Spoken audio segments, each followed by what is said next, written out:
Tengermély tiszteletem, hölgyeim és uraim! Üdvözlök mindenkit 2019 első motovlogjában. Én Piász vagyok az újak kedvéért, ugyanis vannak újak. Időközben, amíg nem volt videó, így a téli álomban meg lett az 1000 feliratkozó. Egyébként ennek nagyon nagy felhajtást nem is csináltam, nagyon hálás vagyok és köszönöm mindenkinek. Hajrá, így tovább! Szóljatok a haveroknak, meg a rokonoknak, kutyáknak, macskáknak, hogy jöjjenek, nézzék ezt a minőségi motovlogot. Irónia. Szóval gondolkoztam, hogy milyenféle videót készítsek először idén, és arra a következtetésre jutottam, hogy egy kis úgymond ismeretterjesztést is fogok a videóimba csempészni itt-ott, és ebben a videóban a YouTube nevű ingyenes videó megosztó oldalról szeretnék nektek mesélni. Ugye ez az a dolog, amin itt vagy, tehát szinte a mindennapjaink részévé vált, és fogalmunk sincs semmi ilyen történelméről, vagy hogy hogyan keletkezett. A YouTube egy ingyenes videó megosztó oldal, amelyet 2005. február 14-én alapított 3 volt PayPal alkalmazott. Ők ezt 2016-ban 1,65 milliárd dollárért, ez rengeteg pénz, akkori árfolyamon átszámítva 318 milliárd magyar forintért eladták a Google-nek, és azóta is a Google lányvállalataként működik a YouTube. Különböző funkciókat a Google át is vett, ugyanis kommentelni már csak Google Plus felhasználó fiókkal lehet. Lebontották az óriás kereket, olyan szomorú. Pedig nem is ültem rajta. Nem baj, majd jövőre feltéve, ha lesz.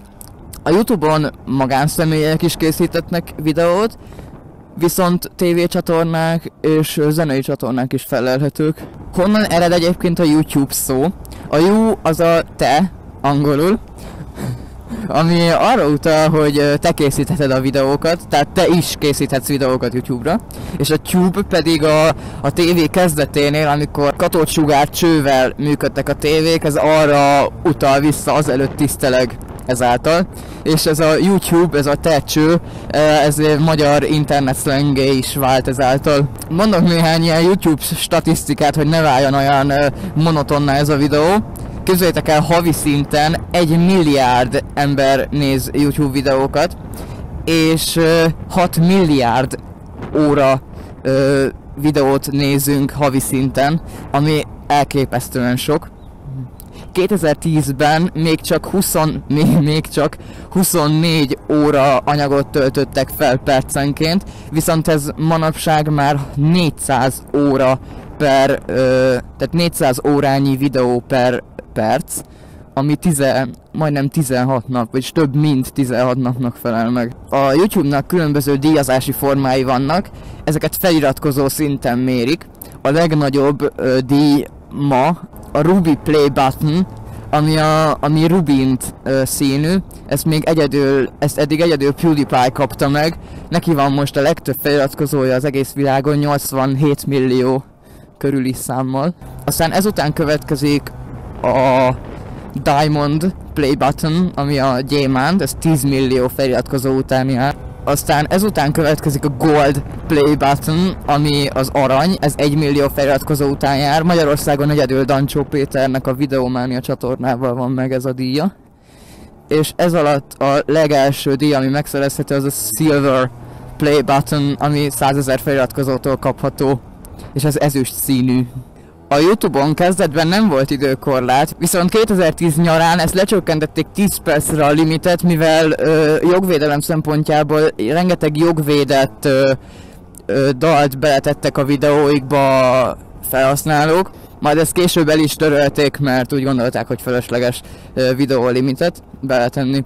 A YouTube-on a legnézettebb videó eddig Luis Fonsi Despacito című száma volt, melyet mai napig már 6 milliárd 22 millióan tekintettek meg, mellyel abszolút rekordot döntött a YouTube-on. Az utána következő Ed Sheeran Shape of You című száma, melyet 4 milliárd 160 millióan tekintettek meg. Az utána következő harmadik pedig Wiz Khalifa See You Again című száma, melyet 4 milliárd 20 millióan néztek meg eddig a YouTube-on. Magyarország 3 legfeliratkozottabb csatornája a Videománia, Pankutya és Péter Bence.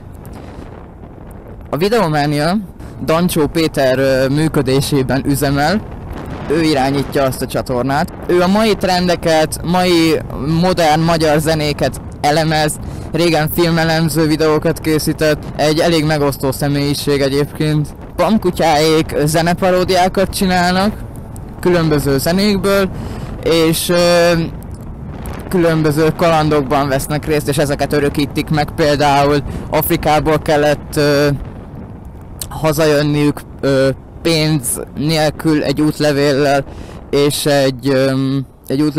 egy telefonnal, ugyanis azt próbálták tesztelni, hogy telefonnal való mobilos fizetés hogy működik, tehát ilyen kalandokban vesznek részt. Péter Bence pedig zenei, zongorás videókat tölt fel a YouTube-ra, őt inkább külföldiek nézik, magyarok nem igazán, de hát ő is magyarként van regisztrálva a YouTube-on, szóval ő is beletartozik a top 3-ba Magyarországon. Egyébként motovloggerből Vattásnak van a legtöbb feliratkozója, utána pedig Hollywood Honda következik. Ha bár hatalmas pénzforrás lehetne, az oldal sajnos máig nem termel profitot. Egyébként tudom, hogy ezeket a tényeket, amiket itt most elmondok, a Wikipédiára beütve simán ti is megnézhetnétek otthon. Csak hát az én mély, gyönyörű orgánumomon nem biztos, hogy ugyanúgy hangzik, mint hogy csak úgy felolvasnátok. Szóval szerintem ez így sokkal jobb, én sokkal szebben olvasok, mint ti. Nem ám? Egyébként sajnos azt kell, hogy mondjam, hogy a mai YouTube-on, Magyarországon is, és elsősorban a világon, de Magyarországon is rettentően elszaporodtak a clickbait-es tartalmak, akik rendkívül kattintásvadász címeket adnak a videóiknak. És ez szerintem egyre rosszabb irányba halad, és egy idő után szerintem a YouTube végét is fogja jelenteni. Hát aztán ki tudja, reméljük, hogy nem. Nagyon szépen köszönöm, hogy megnéztétek ezt a videót, remélem tudtam érdemi információkkal is szolgálni a sok lötyögésem mellett. Igyekeztem nézhetővé tenni ezt a 2010... milyen trükkös vagyok.